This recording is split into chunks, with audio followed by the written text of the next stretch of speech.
Friends, let's discuss the rebate under Section 87A of the Income Tax Act 1961. ये section 87 rebate का अभी तक simple था, but over the time इसके अंदर भी कॉम्प्लेक्सिटी बिल्ट हो गई है। और रिबेट किसको अवेलेबल है? रिबेट अवेलेबल है सिर्फ और सिर्फ किसको? रेजिडेंट इंडिविजुअल को। तो आज हम समझने की कोशिश करते हैं कि इसके अंदर क्या कॉम्प्लेक्सिटीज है और how to handle it. Rebate avail करने के लिए आपको डिसाइड करना पड़ेगा कि आप ऑप्शनल टैक्स रिजीम ऑप्ट करना चाह रहे हैं, दैट्स ओल्ड टैक्स रिजीम, और डिफॉल्ट टैक्स रिजीम। दोनों में रिबेट के प्रोविजंस अलग अलग है। हम समझने की कोशिश करते हैं पहले ऑप्शनल टैक्स रिजीम में क्या प्रोविजन है। यहाँ पे एक इंडिविजुअल को रिबेट कब मिलेगी?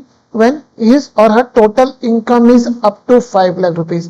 It means अगर उसकी income total income 5 lakh rupees से एक्सीड कर गई, then he will not be eligible for the rebate. Rebate कितनी है? लोअर ऑफ 12,500 और 100% ऑफ टैक्स। जो रिबेट मिलती है वो टैक्स में से मिलती है। तो 5 लाख पे जो भी टैक्स आ रहा है आपका, अगर हम 5 लाख की इनकम की बात करते हैं तो ओल्ड टैक्स रिजीम में आपको रिबेट कितनी मिलेगी फ्रेंड्स? 12,500 और 100% ऑफ टैक्स। ये पहले भी आपने पढ़ा हुआ, इसके अंदर कोई टेक्निकलिटी नहीं है, इसलिए मैं इसकी डिटेलिंग पे नहीं जा रहा हूं। अब हम आते हैं फ्रेंड डिफॉल्ट टैक्स रिजीम पे, न्यू टैक्स रिजीम में।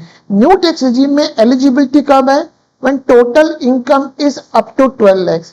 मैं यहाँ पे एक लाइन लिख रहा हूँ कि there is a partial rebate when total income exceed 12 lakhs. ये मैं आपको भी आगे बताऊंगा, और मेरा पर्पस आज यही है कि ये सारी कॉम्प्लेक्सिटीज मैं आपके सामने रख सकूं। अब अगर आपकी टोटल इनकम 12 लाख रुपए तक है, रिबेट कितनी है फ्रेंड्स? लोअर ऑफ 60,000 और 100% ऑफ टैक्स। हम इसको समझने की कोशिश करते हैं। देखिए न्यू टैक्स रिजीम में स्लैब कितना है? 4 लाख तक नील है। 4 से 8 का डिफरेंस कितना हो गया? 4 लाख। इस पे रेट कितना हो गया? 5% टैक्स कितना हो गया मेरे पास? 20,000। नेक्स्ट जो स्लैब है वो 8 लाख से 12 लाख, यहाँ डिफरेंस कितना हो गया? 4 लाख। यहाँ पे कितना स्लैब है? रेट कितना है? 10%, ये कितना हो गया? 40,000। It means up to 12 lakh rupees the tax is 60,000। तो अगर किसी इंडिविजुअल की इनकम 12 लाख रुपए तक है under default tax regime, then the rebate is 60,000। और अगर 12 लाख से कम है तो कितनी मिलेगी? 60% और 100% ऑफ टैक्स, जैसा भी वर्कआउट करेंगे। अब यहाँ पे जो नया प्रोविजन है ये लास्ट ईयर भी था बट इस ईयर भी है, हम उसको थोड़ा डिटेल में समझते हैं। There is a partial rebate when total income exceed 12 lakh.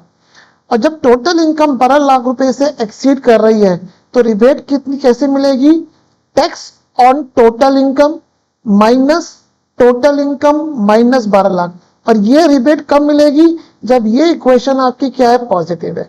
ये मैंने एक फॉर्मूला ड्राइव कर दिया है, इसको मैं नीचे एग्जांपल है उससे समझाता हूं, जल्दी अप्रिशिएट करेंगे आप। आइए, ये हम बात कर रहे हैं इसके एग्जांपल की। सपोज एक इंडिविजुअल की टोटल इनकम आ रही है 12,50,000 रुपए। अब 12,50,000 पे टैक्स कितना आया फ्रेंड्स? 12 लाख रुपए तक हमने टैक्स समझा कितना आ रहा है? 60,000 रुपीज। अब 12 लाख के ऊपर स्लैब कितना आ रहा है फ्रेंड्स? हमारे पास स्लैब आ रहा है यहाँ पे 15% का। तो 12 लाख के ऊपर इनकम कितनी हो रही है? 50,000 रुपए। 50,000 पे स्लैब कितना है? 15%। तो इनकम टैक्स कितना हो गया फ्रेंड? 7,500। इसका मतलब 12,50,000 पे टैक्स कितना आ गया? 67,500।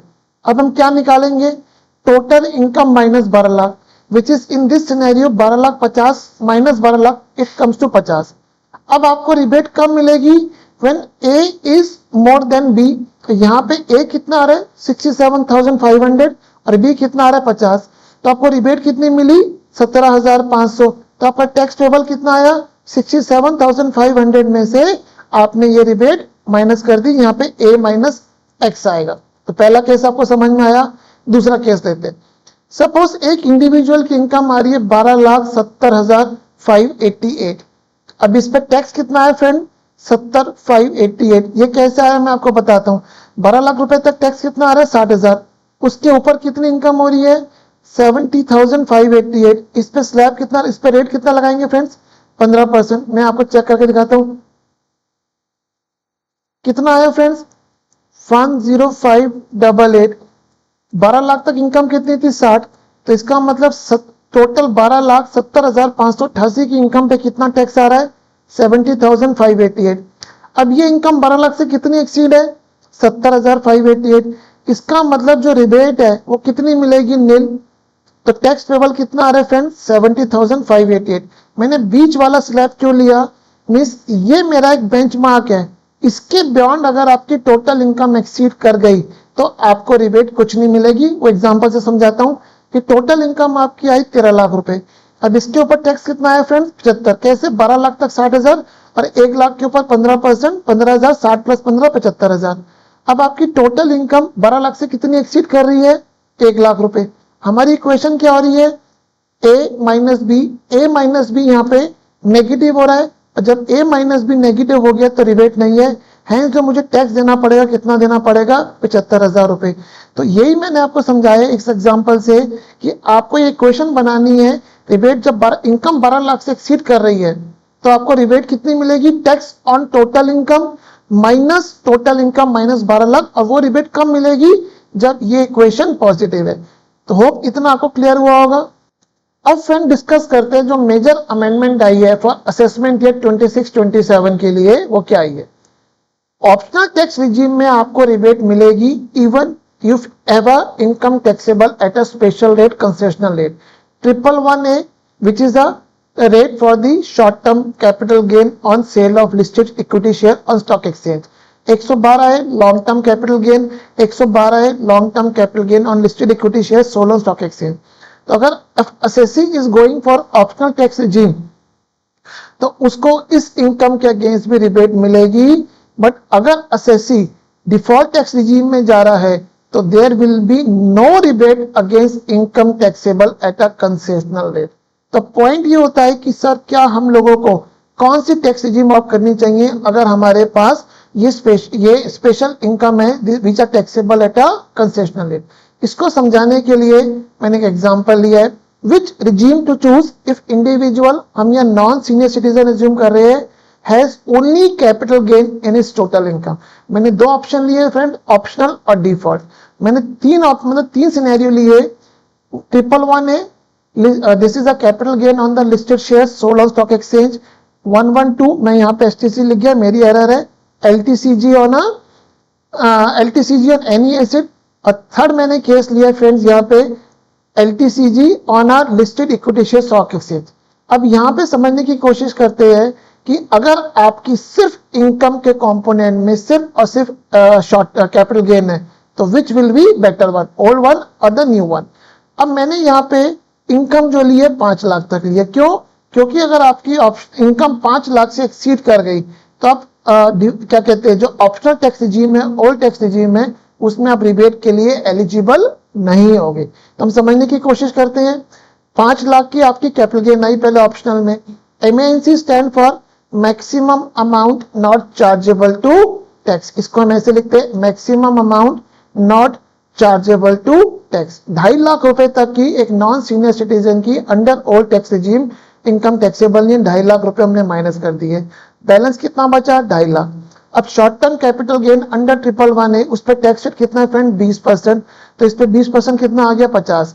यहाँ पे उसको रिबेट कितनी मिलेगी? मैक्स 12,500। बैलेंस टैक्स कितना आ गया? 37,500। अब हम आते हैं डिफॉल्ट टैक्स रिजीम में। डिफॉल्ट टैक्स रिजीम में कितना हो रहा है फ्रेंड्स? 5 लाख की इनकम है। यहाँ पे maximum amount not chargeable to tax कितना है? 4 लाख रुपए। बैलेंस कितना है फ्रेंड्स? 1 लाख। टैक्स कितना है? 20,000।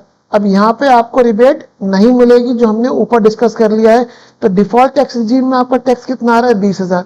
इसका मतलब अगर आपकी इनकम में सिर्फ और सिर्फ शॉर्ट टर्म कैपिटल गेन है, चार्जेबल अंडर दी है 111A, तो इस केस में और आपकी इनकम 5 लाख रुपए तक है तो आपको सिर्फ और सिर्फ किस में बेटर आपका ऑप्शन में जाना पड़ेगा? डिफॉल्ट में, जहां पे आपकी टैक्स लायबिलिटी कम रहेगी। अब फ्रेंड समझते हैं लॉन्ग टर्म कैपिटल गेन अगर आ रहा है उसमें टैक्सेबिलिटी रेट कहां प्रिस्क्राइब करा है? 112 सेक्शन में। वो कितना है? 12.5% for assessment year 26-27। Let's say कि आपके पास 5 लाख की इनकम आ रही है। अब आपने MNCT का बेनिफिट दे दिया 2.5 लाख रुपए का। बैलेंस कितना बचा फ्रेंड? 2.5 लाख रुपए। इस पे आपने 12.5% का टैक्स लगा दिया। कितना आ गया फ्रेंड्स? 31,250। आपने रिबेट कितनी दे दी? Max to max 12,500। आपके पास टैक्स कितना आया? 18,750। अब हम समझते हैं न्यू और डिफॉल्ट टैक्स रिजीम में। आपके पास लॉन्ग टर्म कैपिटल गेन आया 5 लाख। MNCT का बेनिफिट दे दिया आपने 4 लाख रुपए का। बैलेंस कितना बचा आपके पास? 1 लाख। इस पे आपने कितना टैक्स लगा दिया? 12.5। आपको यहाँ रिबेट नहीं मिलेगी। बैलेंस टैक्स कितना है? 12,500। अब आपने देखा कि अगर आपको सिर्फ और सिर्फ लॉन्ग टर्म कैपिटल गेन है, even the default one is more beneficial to the individual assessee. अब हम सेकंड केस, थर्ड केस पे आते हैं। Long term capital gain on listed share sold on stock exchange, उसमें टैक्स रेट कितना आ रहा है? 112 सेक्शन प्रिस्क्राइब करना है, कितना है वो? टैक्स इस टैक्सेबल टैक्स रेट है 12.5% in excess of 1.25 lakhs of income. हम समझते हैं कि सपोज आपको LTCG आया 5 लाख रुपए, MNCT का बेनिफिट कितना मिला? 2.5 लाख रुपए, बैलेंस कितना है फ्रेंड्स? 2.5 लाख रुपए। इसमें से आपने 1.5 लाख रुपए, sorry my mistake, 1.25 lakh minus कर दिए, तो आपके पास कितना आया? माइनस 1.25 लाख रुपए। इसके ऊपर आपने फ्रेंड्स 12.5% टैक्स लगा दिया, तो आपके पास कितना टैक्स आया? 15,625 आया। रिबेट आपको यहाँ पे नहीं मिलेगी, because section 87A, sorry 112A section में क्लियर लिखा हुआ है कि 87A की रिबेट आपको नहीं मिलेगी। ये 112A में लिखा है, तो यहाँ पे आपको रिबेट नहीं मिलेगी। आपके पास टैक्स कितना आया? 15,625। अब हम आते हैं फ्रेंड किसके अंदर? डिफॉल्ट टैक्स रिजीम में। 5 लाख का कैप गेन है, कैप गेन आ रहा है। MNCT 4 लाख, बैलेंस कितना है फ्रेंड? 1 लाख। अब टैक्स कितना है? 12.5% इन एक्सेस ऑफ 1.25 लाख। तो आपकी इनकम ही कितनी बची है? 1 लाख। तो यहाँ पे भी आपको टैक्स कितना आएगा? नील। हेंस यहाँ पे टोटल टैक्स कितना आया? नील। तो आपने देखा कि अगर मेरे पास सिर्फ और सिर्फ कैपिटल गेन है and that up to 5 lakh rupees, the new tax regime is more beneficial in each and every type of capital gain which is subject to the special rates. तो hope my friends आपको clear हुआ होगा rebate का topic. Thank you.